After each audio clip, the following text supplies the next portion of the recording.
Welcome to the War Archive, where wars become stories. Far from the gilded palaces of Paris, surrounded by marshes and endless ocean, Napoleon Bonaparte spent his final years on a rocky speck in the South Atlantic. The island of St. Helena, humid, windswept, and eternally damp, was chosen precisely because it was inescapable. Ships took weeks to arrive, storms battered its coasts, and jagged cliffs rose out of the sea like walls built by nature herself. It was, in every sense, a prison without bars.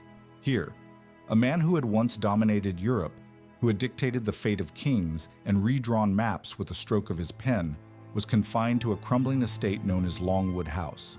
Longwood was not a palace, but a damp, drafty structure where the rain leaked through the ceilings and mold crept across the walls.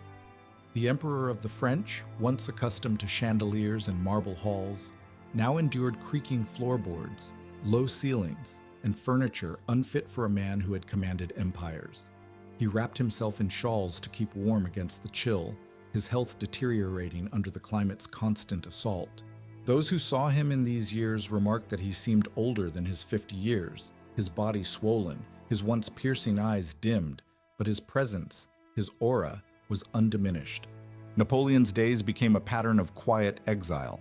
He read voraciously, reliving the stories of Alexander the Great, Caesar, and Charlemagne, men whose shadows he believed he had once joined. He dictated his memoirs to loyal companions, spinning tales of glory and failure, of victories at Austerlitz and Jena, of disasters in Russia and Spain. Visitors, writers, officers, admirers made pilgrimages across oceans just to glimpse the fallen giant. They left with memories of a man who still spoke of destiny, as though it had not entirely abandoned him. In their accounts, Napoleon became less a prisoner than a myth made flesh, a man both defeated and immortal. Yet beneath the layers of retelling, one memory surfaced again and again. June 18th, 1815, a battlefield outside Brussels. The day when his star fell from the heavens. Napoleon, the master of Europe, was beaten not just by armies but by time itself. On St. Helena, he replayed the scenes endlessly in his mind. The rain-soaked fields, the stubborn British lines, the shadow of the Prussians marching closer. He dissected each decision, cursed fate, and imagined alternate outcomes. To his companions, he admitted, "Waterloo will always be my curse." For all the grandeur of his earlier life, St. Helena revealed the stark truth of Napoleon's story, that his downfall was not merely a matter of armies lost or crowns surrendered, but of a man haunted by a single day that defined him as much as all his victories combined. It was here, on this forlorn rock, that Europe's most brilliant soldier became a prisoner of memory. June 1815 did not just end an empire, it etched a scar across European history. To Napoleon, it was the day when fortune turned irrevocably against him, when every gamble failed, and when destiny itself seemed to conspire in his undoing. Waterloo was more than a battle. It became a symbol. For Britain, it was the triumph of steadiness over audacity. For Prussia, it was vengeance for past humiliations. For France, it was the bitter end of the dream of continental dominance. Even as Europe exhaled in relief, Napoleon himself could not escape the weight of that day. He relived it in fragments, as though every hour held a key to a different future. If the ground had been drier, would his cavalry have broken the British squares? If Grouchy had pressed harder, could the Prussians have been delayed? If the Imperial Guard had been committed earlier, might Wellington's line have buckled? His mind chased these questions in endless circles, yet each answer dissolved into the same grim reality. He had lost, and the loss had cost him everything. The very word Waterloo soon passed into European languages as shorthand for utter defeat. It was a battlefield, but also a metaphor, a reminder that even the greatest are not immune to catastrophe. For soldiers who fought there, the memory lingered in the mud and smoke, the thunder of cannon, and the cries of men charging into squares that refused to yield. For civilians, it was the day they realized Napoleon's star had finally fallen, that the wars consuming their continent for 2 decades were over. But for Napoleon, Waterloo was no mere ending. It was a puzzle, a torment, a mirror of what might have been. On St. Helena, he told his attendants, "Had I triumphed there, all Europe would have bowed once more, but fate betrayed me." In his mind, the battle was never truly finished. Each retelling offered another possibility, another chance to rewrite the outcome. And so, history itself became the battlefield. Was his defeat inevitable, the product of an exhausted nation and an emperor past his prime? Or was it a matter of errors and hesitation, of poor fortune and failing subordinates? Could the man who once rewrote the world truly have changed the story of Waterloo? This question lingers like a ghost over the centuries, drawing historians, soldiers, and dreamers into its grip.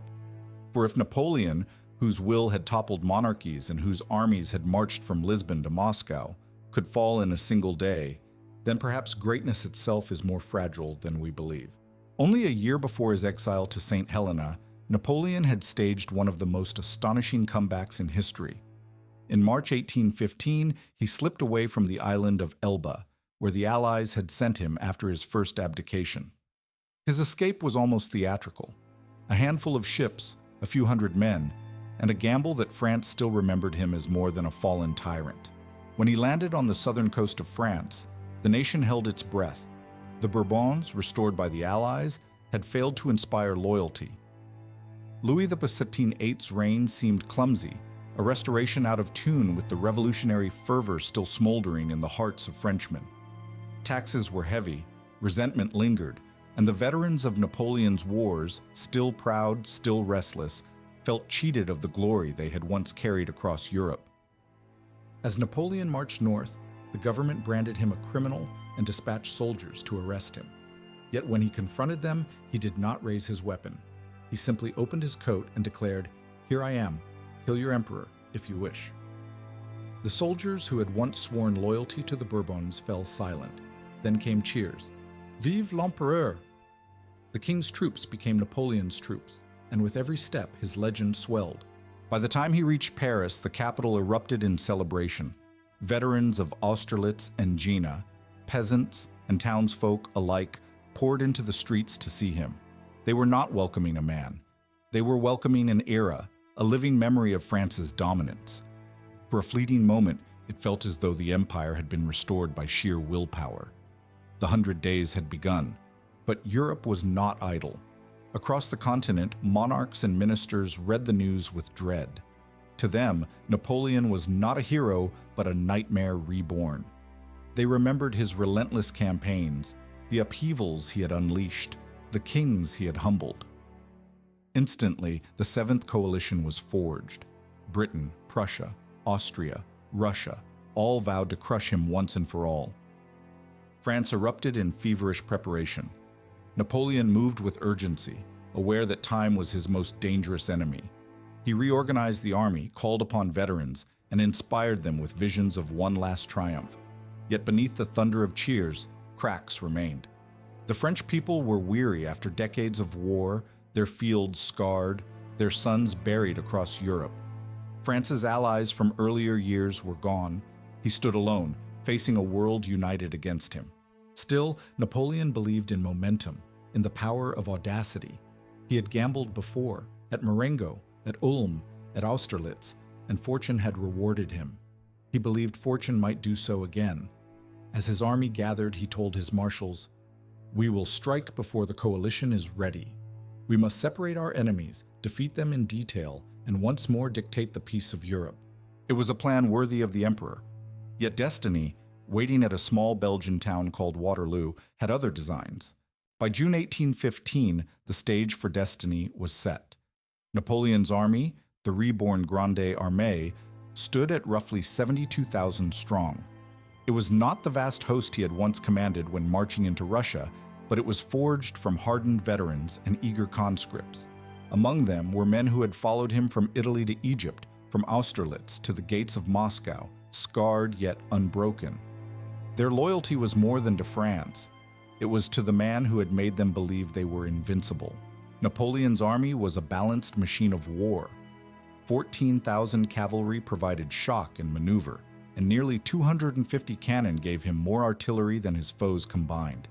He always loved his guns, seeing them as the god of war. Artillery had carried him to triumph at Austerlitz and Friedland, and he trusted it to batter Wellington's lines into submission. His infantry, though fewer than in his golden days, remained drilled in the methods that had once humbled every army in Europe. Opposite him stood Arthur Wellesley, Duke of Wellington, leading the Anglo-Allied army. His force numbered about 68,000 British regulars, Dutch Belgians, Hanoverians, and men from across Europe bound together by necessity rather than shared loyalty. Wellington himself was skeptical of some of his contingents, famously remarking that he had an infamous army, very weak and ill-equipped. Yet what he lacked in quality, he made up for in discipline and cunning. Wellington was not a flashy general. He was deliberate, calculating, a master of defense who chose ground as carefully as a chess player moves a queen. And then there was the looming shadow of Prussia. Field Marshal Gebhard Leberecht von Blücher, 72 years old but still brimming with energy and fire, commanded 48,000 men. They were battered from their earlier clash at Ligny, yet they remained determined. Many were veterans of Prussia's humiliations under Napoleon a decade earlier. For them, Waterloo promised redemption. With 134 cannon and 7,000 cavalry, they were not to be underestimated. On paper, Napoleon held the advantage. His men were better trained, his artillery stronger, his cavalry more numerous. And as Wellington himself admitted, Napoleon's personal presence on the battlefield was worth 40,000 men. The emperor's ability to inspire and direct in the heat of combat remained unmatched. Yet beneath the glitter of numbers, cracks were visible. Napoleon's officer corps had suffered attrition through years of war. Some marshals were dead, others disloyal, still others weary. Many officers at Waterloo were new to their commands, unfamiliar with their men, their roles hastily assigned. The emperor's brilliant staff system of earlier years had been hollowed out by time and misfortune. An army, no matter how brave, was only as effective as the men directing it. Still, as the soldiers assembled near Brussels, the mood in the French camp was confident. Drums beat, flags fluttered, and men remembered the victories that had carried them across a continent. They trusted their emperor, the man who had never failed them when it mattered most. Against them stood two generals who could not match his legend, an Englishman known for his caution and an aging Prussian whose very survival after so many wounds seemed miraculous. To the French, it seemed impossible that these men could stop Napoleon. To Europe, it seemed impossible that Napoleon had risen again at all. The armies gathered, each certain that history would be written in their favor. What none of them knew was that history had already chosen a different path. If the rank and file of Napoleon's army were as tough as iron, the structure above them was fragile as glass. Once, the emperor had commanded a galaxy of brilliant marshals, Davout, the Iron Marshal, whose discipline was legendary. Lannes, who could move with speed and fire like no other. Masséna, the darling child of victory. But by 1815, many of these men were gone. Some were dead on distant battlefields, others estranged, and those who remained were not the sharp instruments they once had been. The campaigns of 20 years had drained France not only of blood, but of leadership. Napoleon had long relied on his ability to be everywhere at once, directing battles with a precision no other general could match. Yet even he could not compensate for a weakened officer corps. At Waterloo, several generals were given commands over unfamiliar troops at the last minute. Units lacked cohesion, orders were delayed, and critical miscommunications multiplied. An army famed for its speed of maneuver now stumbled in moments that demanded clarity. Marshal Michel Ney, brave to the point of recklessness, embodied both the strengths and weaknesses of Napoleon's command. Soldiers admired his courage. He was always at the front, saber drawn, rallying men under fire. But courage was not strategy. Ney's impatience often drove him to hurl men forward without waiting for proper support, mistaking ferocity for timing. At Waterloo, his impulses would cost France dearly. Then there was Marshal Emmanuel de Grouchy, entrusted with a third of the army to shadow the retreating Prussians. His mission was simple: keep them from uniting with Wellington. Yet Grouchy was cautious, plotting, unwilling to deviate from orders even when the thunder of cannon at Waterloo echoed across the countryside. Where a commander of sharper instinct might have marched to Napoleon's aid, Grouchy held to the letter of his instructions, leaving the emperor exposed. In past campaigns, Napoleon had thrived on the independence of his marshals, men who could act decisively on fragments of instruction, turning opportunity into victory. But by 1815, he had no such lieutenants. Instead, he had officers who either hesitated or lunged forward blindly. Without the balance of initiative and discipline, the machinery of the Grande Armée faltered. It is telling that even Napoleon himself sensed this erosion. "Give me back my marshals of old," he once lamented, "and I would change the world again." But they were gone, and he was left with men brave but flawed, competent but uninspired. The brilliance of the emperor could illuminate the battlefield, but without skilled hands to carry out his vision, the light dimmed. Waterloo was not just a clash of armies. It was a test of organization, of trust, of the invisible threads binding commanders to soldiers. And on that field, the threads in Napoleon's army were frayed, threatening to snap at the moment he needed them most. If Napoleon's army radiated confidence, Wellington's radiated caution. The British commander, tall and reserved, understood his own limitations as well as his enemies. He knew Napoleon was a master of aggressive maneuver, able to crush an opponent with speed before reinforcements could arrive. Wellington's answer was not to outdash him, but to outlast him. His battlefield at Waterloo was chosen with care, almost as though the ground itself was a weapon. The ridge just south of the village provided a natural shield. By deploying his troops behind the reverse slope, Wellington made them invisible to French gunners. Cannon fire that would normally devastate lines of infantry instead plowed uselessly into the far side of the hill, exploding harmlessly above men crouched in safety. Wellington had used this trick in Spain, and it had frustrated Napoleon's marshals there. Now he would use it against the emperor himself. But a ridge alone was not enough. Wellington strengthened his flanks with a chain of fortified farmhouses. On his right, Chateau Hougoumont, a sprawling walled estate, was garrisoned with British guards and German allies. To the left, the farm of Papelotte anchored the position. And in the center, La Haye Sainte, a sturdy farmhouse with thick walls and a commanding view of the road, served as the hinge of his line. These strong points acted like nails hammered into the battlefield. If one held, the line could pivot. If they all held, the line could not break. Inside Hougoumont, the Coldstream Guards prepared for a siege they knew would come. They filled windows with muskets, stacked ammunition, and blocked gates with carts.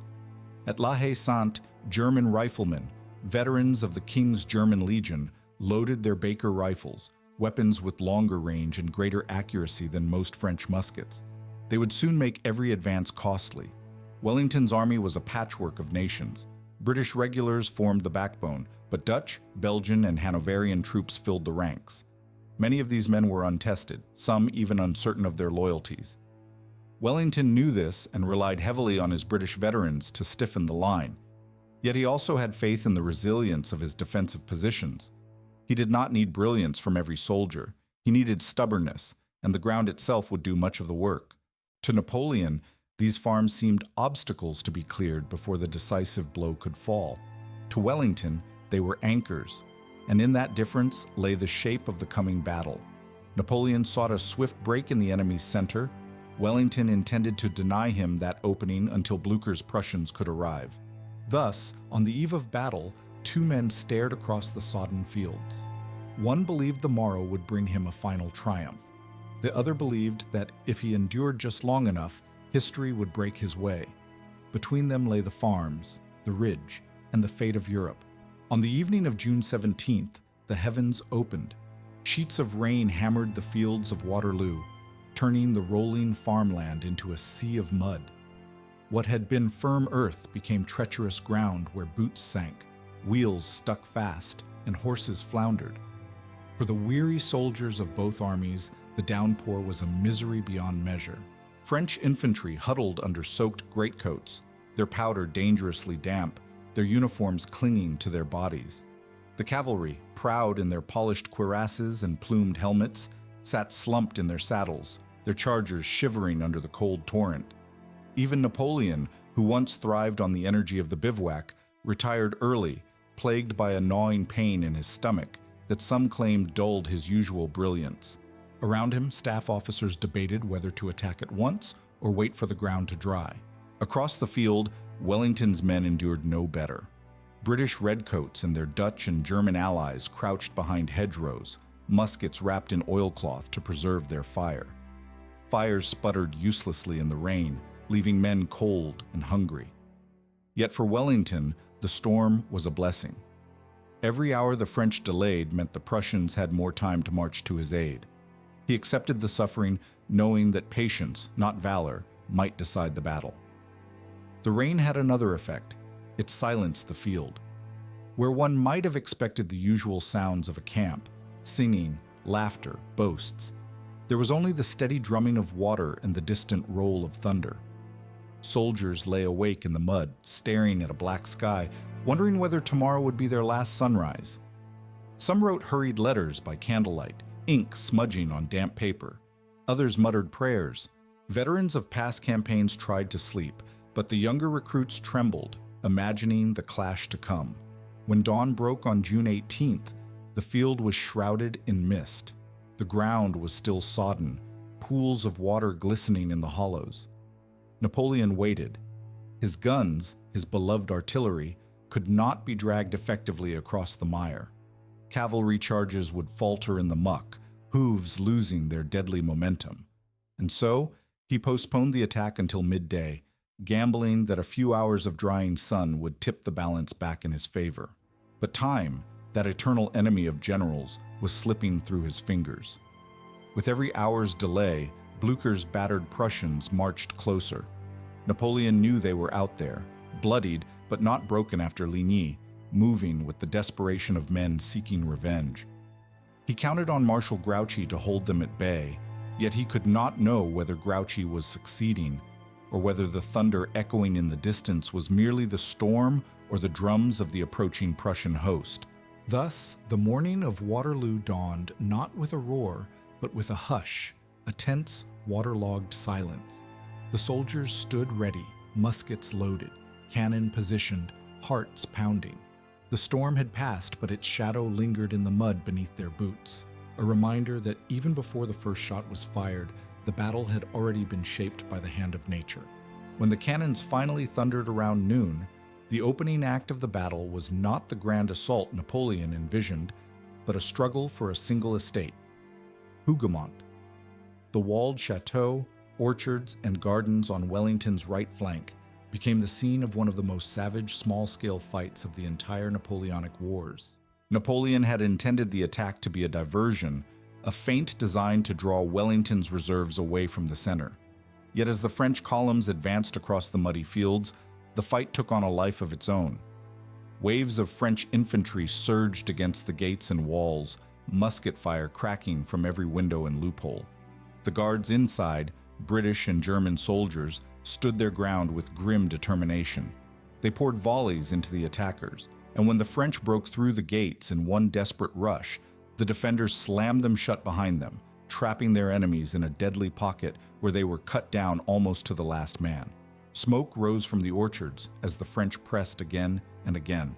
The battle became a maelstrom of musket fire, bayonets, and brutal hand-to-hand combat.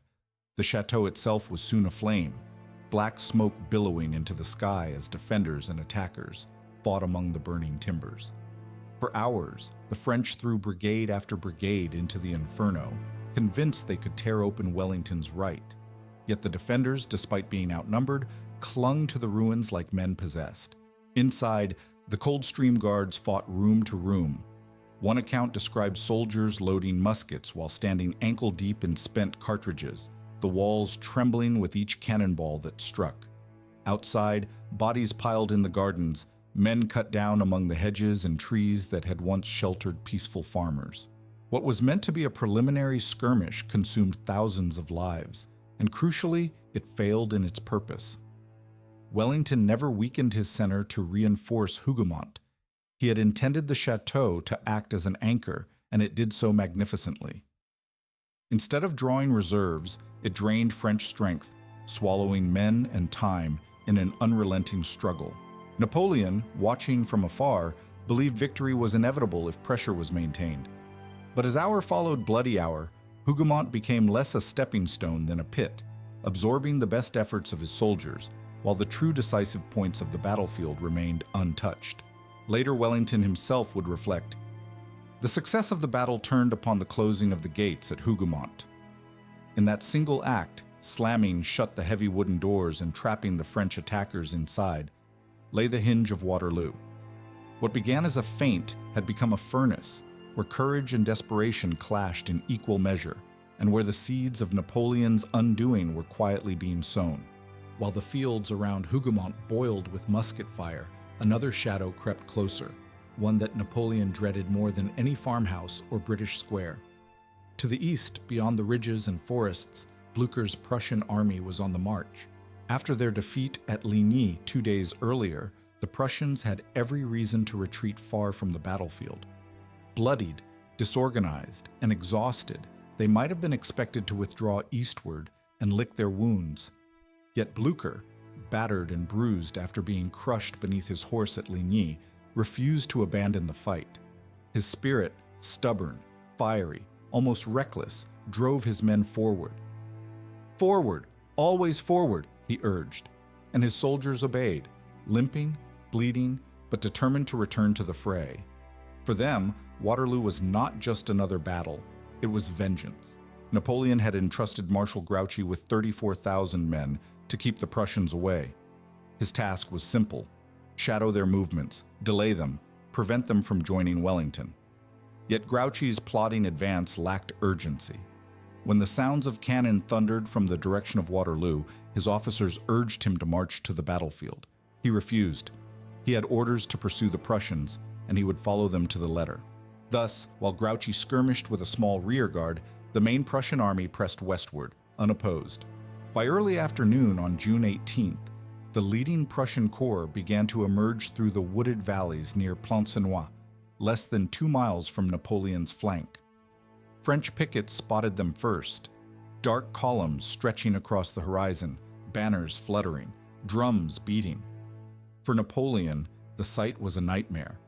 The battle was already proving stubborn, and now the balance of numbers threatened to tip catastrophically against him.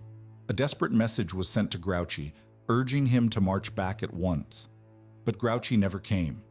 Whether from distance, confusion, or sheer misjudgment, he remained locked in his own minor battle, deaf to the thunder that shook the earth at Waterloo. Napoleon, once a master of timing and maneuver, found himself fighting with one hand tied behind his back. Still, he clung to hope. If he could break Wellington quickly, the Prussians might arrive too late. He threw fresh assaults at Haye Sainte, pushed harder against the British center, and ordered cavalry charges meant to smash the Allied line before the jaws of the coalition could close. His optimism, legendary and often justified, burned even in this dire hour. But for every minute that passed, more Prussians arrived, their black-clad ranks swelling along the French flank like a dark tide. By 4 o'clock, Napoleon was no longer fighting a single enemy. He was fighting time itself, and time was slipping away. As the afternoon deepened and pressure mounted, Marshal Ney, the bravest of the brave, saw what he thought was a crack in Wellington's line. Dust clouds and shifting formations on the ridge gave the illusion that the British were preparing to retreat. To Ney, it was the chance to deliver the decisive blow, the moment to unleash France's cavalry in one glorious charge that would shatter the Allied army. He acted without waiting for orders from Napoleon. With bugles blaring and sabers flashing in the waning sunlight, more than 9,000 horsemen surged forward. Heavy cuirassiers in gleaming breastplates thundered alongside nimble lancers, their pennons whipping in the wind. It was a sight both terrifying and magnificent, an ocean of horses sweeping up the slope, hooves shaking the earth like rolling thunder. But Wellington was no novice. Anticipating just such a move, he had drilled his infantry into hollow squares, tight formations bristling with bayonets on every side. As the French cavalry galloped closer, the British stood calm, muskets leveled, their lines unbroken. The first volleys rang out, tearing gaps in the charging ranks. Horses reared and fell, riders toppled, yet the mass behind pushed forward, colliding with walls of steel that would not yield. Time and again, Ney hurled his cavalry against these human fortresses. The French riders circled, reformed, and charged again, their courage undeniable, their losses appalling. Cannons thundered from the French ridge, but their fire could not shatter the squares. For all their valor, the cavalry could not break disciplined infantry that refused to panic. British eyewitnesses recalled the surreal rhythm of it, the roar of hooves, the crash of muskets, the swirling chaos, and then silence as the cavalry fell back, only for the bugles to sound again, heralding another desperate assault. Each charge left the grass littered with bodies, men, and horses entwined in death. From his command post, Napoleon watched with growing unease. The charges were magnificent displays of bravery, but they drained his strength for little gain. The ridge was still in Allied hands, the squares still stood, and every man lost in these futile attacks was one less soldier available for the struggle still to come. Ney, covered in dust and smoke, believed he was seizing victory. In reality, he was exhausting the very heart of France's mounted arm. The thunder of the charges, meant to break the enemy, only echoed the desperation of an army whose opportunities were slipping away with every passing hour. For Wellington's troops, those hours were agony, but they held. For Napoleon, they were disaster disguised as courage. While Ney's cavalry thundered futilely against the British squares, Napoleon turned his gaze toward the center of Wellington's line. There, at Haye Sainte, stood a sturdy stone farmhouse garrisoned by German riflemen of the King's German Legion. Its position was vital. It commanded the road to Brussels. If it fell, the French could drive a wedge straight into the heart of the Allied army. Wave after wave of French infantry were hurled against its walls. Muskets cracked from windows, and loopholes as the defenders fired with remarkable precision, their Baker rifles cutting down attackers at longer range than the standard French musket could reach. The courtyard filled with smoke, and soon with blood. For hours, the small garrison repelled every assault, refusing to yield. Their resistance tied down thousands of French soldiers who might have been used elsewhere. Yet Napoleon pressed on. His artillery rumbled into action, pounding the Allied ridge. Round shot tore through lines of men, while howitzers scattered shell fragments across the fields. At moments, the British center seemed to waver, and Wellington himself rode along the line, calm and composed, telling his men to stand fast. He knew that if his army bent too far, the French would pour through and the day would be lost. At last, by late afternoon, the defenders of Haye Sainte began to falter. Ammunition ran low, and the farmhouse, shattered by artillery, became nearly indefensible. French infantry stormed through the breaches, and after brutal hand-to-hand fighting, the tricolor was raised above the ruins. At that moment, the road to Brussels lay open, and the French artillery poured devastating fire into Wellington's center. For a heartbeat, victory seemed close enough to touch. Wellington himself admitted later that the situation was the nearest run thing you ever saw in your life. Had Napoleon thrown his Imperial Guard into the breach then, had he reinforced Ney with fresh troops at that exact moment, the Allied line might have broken, panic could have spread, and the British commander might have been forced to retreat. But the Guard remained in reserve, held back by Napoleon, who feared to commit his last gamble too soon. Ney, exhausted and desperate, launched yet more cavalry assaults instead of consolidating his foothold at Haye Sainte. The opportunity flickered and began to fade. Meanwhile, in the distance, dust clouds marked the steady advance of Blücher's Prussians. Their drums and bugles could already be heard faintly over the crash of cannon. Wellington's army was bloodied, its center nearly broken, but it still held. If it could endure just a little longer, help was on the way. For Napoleon, the capture of Haye Sainte brought him to the edge of triumph. But the delay, the hesitation, and the misused attacks turned what might have been the decisive moment into a fleeting chance, one that would never return. As the smoke of battle thickened over Waterloo, the distant thunder of marching feet grew louder. From the east, through valleys and woods, the Prussians arrived. At first it was only scattered skirmishers, their muskets snapping at French outposts.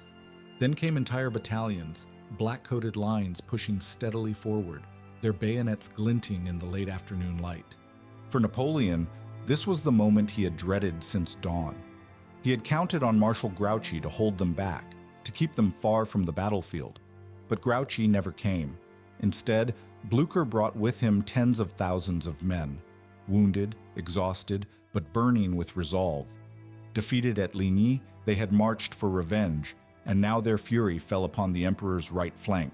Napoleon scrambled to respond. He ordered part of his reserves to swing east and block the Prussians, sending troops into the village of Plancenoit. What followed was a savage struggle in narrow streets and churchyards, where French veterans and Prussian infantry fought at bayonet range. Time and again, the French drove them back, only for fresh Prussian columns to surge forward. The village changed hands repeatedly, its houses collapsing in fire and shot. For every Frenchman committed there, one fewer remained to batter Wellington's weary line. Meanwhile, Wellington's army clung stubbornly to the ridge. His men were near exhaustion, but the knowledge that allies were coming gave them strength. Across the field, they could see the Prussian banners drawing closer, hear the crash of their muskets. Wellington, calm in his usual way, urged his troops to stand fast just a little longer. If they could hold until the Prussians arrived in full, the battle would turn. For Napoleon, the sands were running out. He had always thrived on speed, on striking swiftly before enemies could unite. Yet here, on this sodden Belgian field, he was being caught in a vice. On one side, Wellington's ridge refused to break. On the other, Blücher's legions pressed ever closer, threatening to envelop his flank.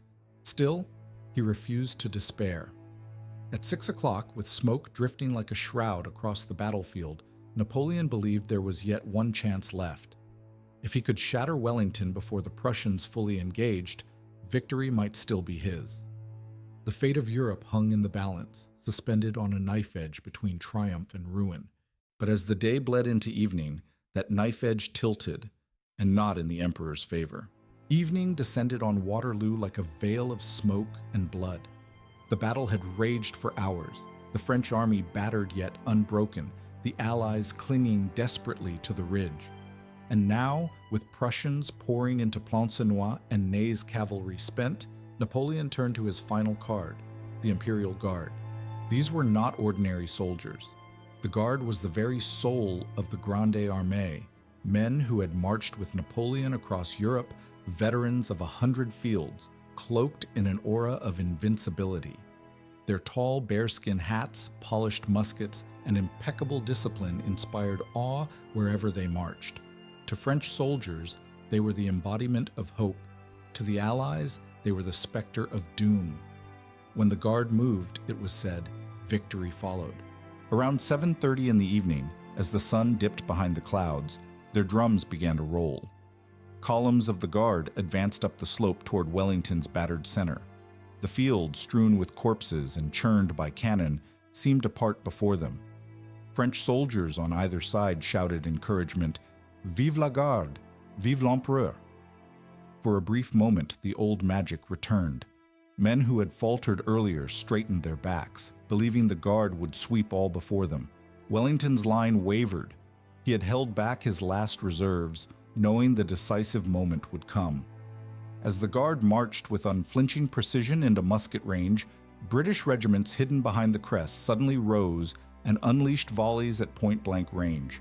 Entire ranks of guardsmen fell, yet the columns pressed on. Smoke cloaked the ridge in a suffocating fog as the clash reached its climax. For minutes that felt like an eternity, the Guard fought to break through. Bayonets clashed, muskets blazed, men grappled in the mud. But the British held firm. Reinforcements poured in. And then, at last, the impossible happened. The Guard recoiled. First one column staggered back, then another. A shout went up among the Allies. "La Garde recule!" The Guard is retreating. The cry spread like wildfire. The French army, already strained to its limit, saw the invincible falter and felt despair seize their hearts. If the Guard could be beaten, then no hope remained. What had been an orderly line dissolved into chaos. Units broke, men fled, and the once proud Grande Armée began to crumble into a tide of panic. Napoleon, watching from the ridge, is said to have refused belief. He sent in part of the old Guard to cover the retreat, men who stood their ground until overwhelmed, refusing surrender, dying where they stood. Their sacrifice bought time but could not alter the truth. The spell was broken. The emperor's last gamble had failed. The field of Waterloo belonged to his enemies. As the Imperial Guard recoiled down the slope, the illusion of French invincibility shattered. Panic spread like fire through the ranks. Soldiers who had endured hours of combat suddenly lost their nerve. Formations dissolved into shouting mobs. Officers tried desperately to rally their men, but their commands were drowned in the rising chorus of defeat. Sauve qui peut! Every man for himself echoed across the field. Wellington seized the moment. Sensing that the French were broken, he rose in his saddle and waved his hat in the air, signaling his army forward. A cheer erupted along the Allied line as British, Dutch, and Hanoverian infantry surged downhill. At the same time, the Prussians pressed harder from the east, storming into Plancenoit and beyond. The two jaws of the coalition closed, and the Grande Armée, once Europe's terror, collapsed in the trap. Night descended upon chaos. The roads were choked with fugitives, infantry fleeing in every direction, cavalry galloping aimlessly, artillery wagons abandoned in the mud, carts overturned, blocking paths. Wounded men cried out, trampled by their own comrades. French officers tried to rally survivors, but few listened. The retreat became a rout, a tidal wave of desperation sweeping south toward the French frontier. Amid the collapse, fragments of the old guard fought to the death.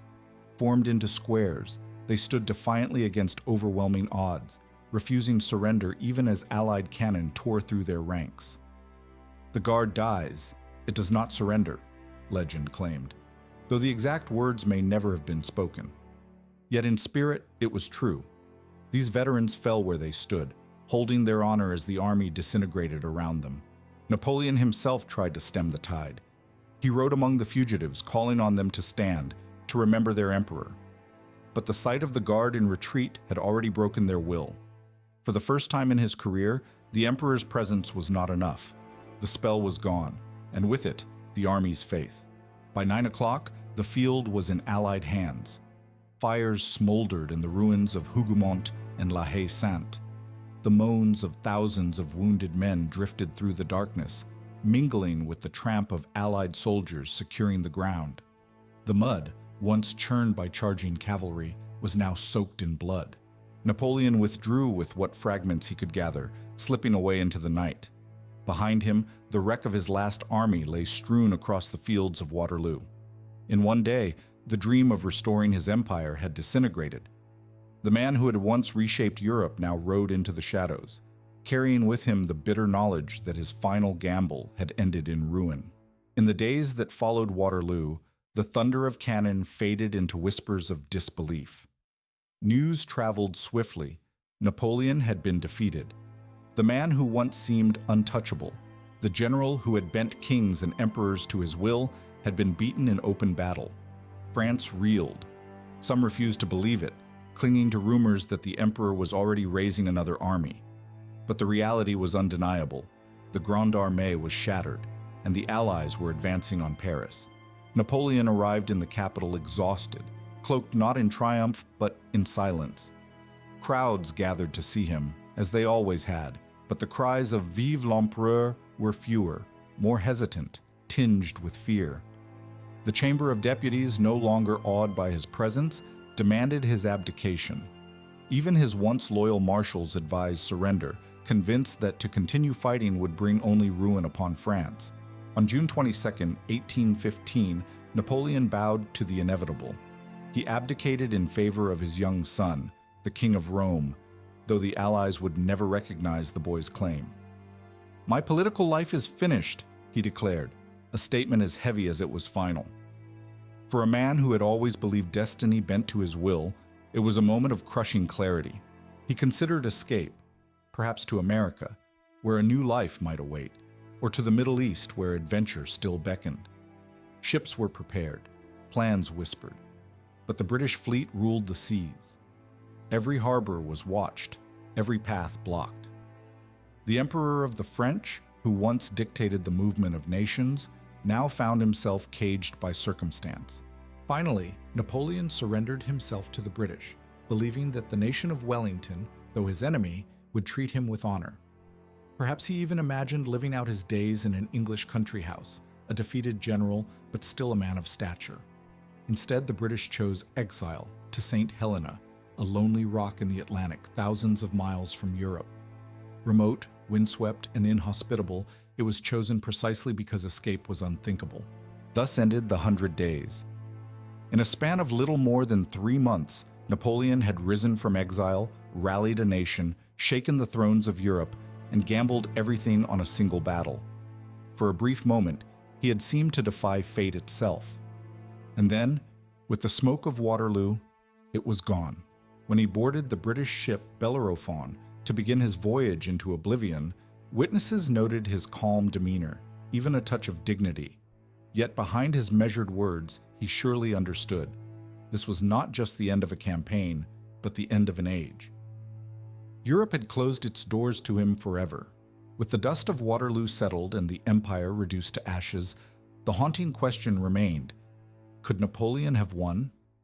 Historians and soldiers alike have turned that battle over like a coin in the hand, examining every scratch and imperfection, searching for the moment where fate might have been bent another way. Tactically, the opportunities were there. Napoleon's decision to hammer Hougoumont from the very start bled his army dry in a struggle that was meant only to be a diversion. Thousands of his best troops perished against its burning walls, when their strength might have been better spent driving at Wellington's center. It was not Hougoumont that needed to fall that day. It was the ridge itself.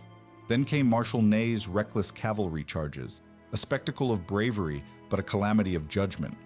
Time after time, he hurled his horsemen at infantry squares that could not be broken, squandering the strength of France's cavalry in a storm of thunder and steel. With better coordination, artillery pounding first, infantry following close behind, those charges might have been decisive.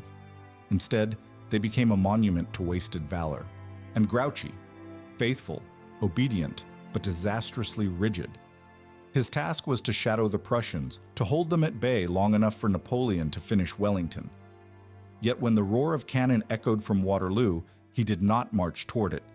He followed his orders literally, and in so doing, allowed Blücher to bring the weight of his army crashing down on Napoleon's flank. A more daring marshal might have risked disobedience, recognizing that the fate of the empire lay not on the road east but on the ridge at Waterloo. Even Napoleon himself seemed changed. The younger Bonaparte had built his legend on speed, audacity, and ruthless clarity. At Austerlitz, he had baited and trapped his enemies with surgical precision. At Jena, he had unleashed thunder before they could even comprehend his intent. But at Waterloo, hesitation crept into his decisions. He delayed the battle until midday, waiting for the sodden ground to dry, a choice that gave the Prussians time to march. He held back the Imperial Guard too long, committing them only when the tide had already turned. The fire that once blazed in his judgment seemed, if not extinguished, then dimmed. Perhaps illness played its part. He was plagued by stomach pain throughout the campaign. Perhaps exhaustion after 2 decades of war dulled his edge. Or perhaps, as some suggest, fortune simply abandoned him. Impossible is a word found only in the dictionary of fools, Napoleon once said. Yet at Waterloo, the impossible arrived all the same. And still, it is hard not to wonder. Had Ney restrained his fury? Had Grouchy seized the moment? Had Napoleon unleashed the Guard earlier? Might Wellington's ridge have cracked, sending the Allies into retreat before the Prussians closed in? Could one decision, made differently, have altered the fate not only of the battle but of Europe itself? The answer is elusive, like smoke drifting over a battlefield. What remains certain is this: Waterloo was not inevitable. It was a contest of men, choices, and chance. Napoleon lost not only to his enemies, but to hesitation, to misjudgment, and to time itself. If Napoleon's mistakes at Waterloo invite speculation, the larger strategy of the 100 Days opens even deeper questions. Could he have avoided the trap altogether? Could an emperor, returned from exile with nothing but daring and charisma, have reshaped Europe one last time without gambling everything on a single field in Belgium? The truth is, Napoleon faced impossible odds. The moment he stepped back onto French soil, the monarchs of Europe closed ranks. Britain, Prussia, Austria, Russia, they had beaten him once, and they would not hesitate to do so again. The Seventh Coalition was determined not merely to defeat him, but to erase him, to banish the specter of Bonapartism forever. Napoleon, however, believed speed was his ally. If he struck first, if he shattered Wellington and Blücher before Austria and Russia could arrive, he might force peace on favorable terms. It was bold, even brilliant in concept, echoing the maneuvers of his youth. But it was also reckless. France was exhausted, its economy strained, its conscripts young and inexperienced, its allies gone.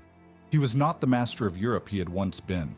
He was a solitary gambler playing against the house with dwindling chips. What if he had chosen differently? Some argue he should have fought defensively, using France's interior lines, fortifying strong positions, and bleeding the Allies in a war of attrition. France was large, its resources considerable. With time, perhaps he could have rebuilt his strength. Yet Napoleon had never been a defensive general. Waiting meant ceding initiative, and he feared that delay would sap the enthusiasm of the French people who had rallied to him in March. The legend of Napoleon thrived on action. Hesitation would tarnish it. Others point to his 6 days campaign of 1814, when he had repeatedly outmaneuvered larger forces by striking swiftly at their scattered corps. Could he not have repeated that feat in 1815? Perhaps, but the coalition had learned from their mistakes. Wellington and Blücher coordinated far more closely than the armies Napoleon had faced before. The net was tighter, the gaps fewer, and the margin for error razor thin. There was also diplomacy, a path Napoleon scarcely considered. Could he have sought peace, offering concessions to secure his throne? Possibly, but trust in him had long evaporated. To Europe's monarchs, he was not a ruler, but a storm, a force of upheaval that could never be contained. Negotiation was a mirage. They would settle for nothing less than his removal. In the end, strategy and circumstance conspired against him. The same audacity that had once crowned him emperor now doomed him. He chose the path of attack, the path of speed, the path that had always been his greatest strength. Yet this time, it led him not to Austerlitz, but to Waterloo.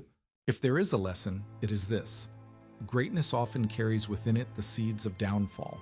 Napoleon could not be anyone but Napoleon, and in June 1815 that was both his glory and his ruin. Waterloo was more than a battlefield. It was a turning point in the story of Europe.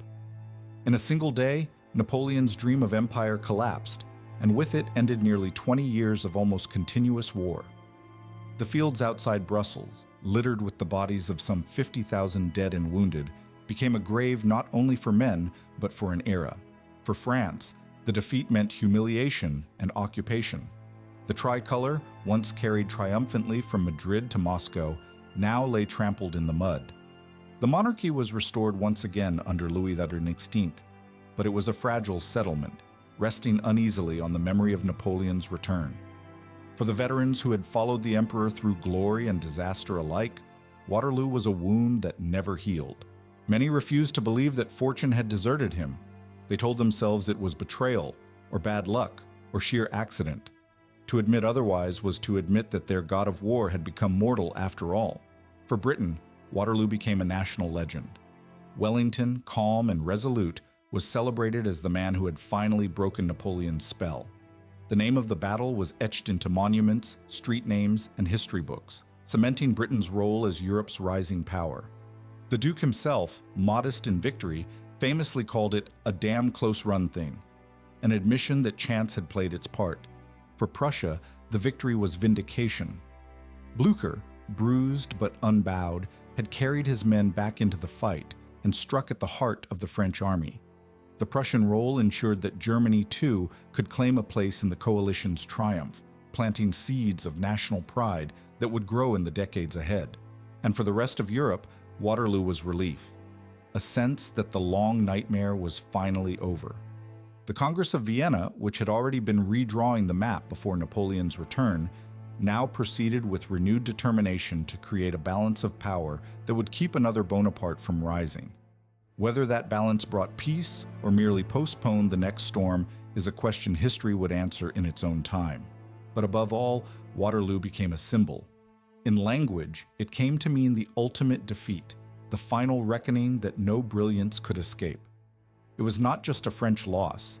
It was a universal reminder that even the greatest fall. Napoleon, who once crowned himself emperor in defiance of kings, who had outwitted coalitions and humbled empires, now lived out his days in damp exile, his empire reduced to memories and memoirs. And yet, paradoxically, Waterloo also immortalized him. Without that final dramatic collapse, Napoleon might have faded as just another conqueror, remembered for victories but forgotten in time. Instead, his downfall gave him the aura of tragic heroism. On St. Helena, he became his own historian, shaping his legend for generations to come. He was no longer merely a general, he was a myth. 2 centuries later, the name Waterloo still resonates. It reminds us that history is not only written in victories, but in defeats, in the moments when even the most powerful man in the world must confront his limits. For Napoleon, it was the end of empire. For Europe, it was the beginning of a new age. And for us, it is a story that continues to fascinate, an echo of drums, of thunder, of destiny itself still marching across the fields of Belgium.